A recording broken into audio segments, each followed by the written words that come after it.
Hi hello friends, ఇది ఒక తల్లి పిల్లల స్టోరీ అన్నమాట. ఒక ఒంటికి 100 మంది పిల్లలు ఉంటారు.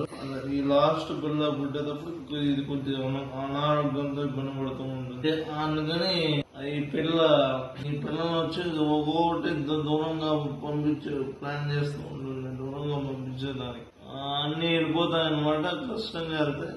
తర్వాత ఒకే ఒక పిల్ల ఉండిపోద్ది అనమాట. ఆ తల్లి చెప్పుద్ది, నేను ఎప్పుడు చనిపోతాను తెలియదు, నేను చనిపోతే నేను చూసుకునేవాడిని ఉండదు, నువ్వు కూడా అన్నయ్య వాళ్ళతో వెళ్ళిపో అని చెప్పుద్ది.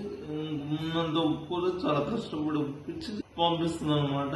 సరే ఇంకా పంపించే ముందు ఒక మాట చెప్పుద్ది, నువ్వు ఎక్కడ పడితే అక్కడ పడుకో, మెట్ట మీద అలా పడుకోవద్దు, చాలా చలిగా ఉంటది. ఒకసారి వెళ్తూ ఉంటే వీళ్ళు చాలా దూరంగా ఉంటారు. అది ఫ్రెండ్స్ వాళ్ళని ఎలా చేరుకుంది. ఇది కొన్ని ఛాలెంజ్ చేసేయండి, వంట పెళ్లి ఇది కొన్ని ఛాలెంజ్ నెక్స్ట్ పార్ట్ లో చూద్దాం ఫ్రెండ్స్.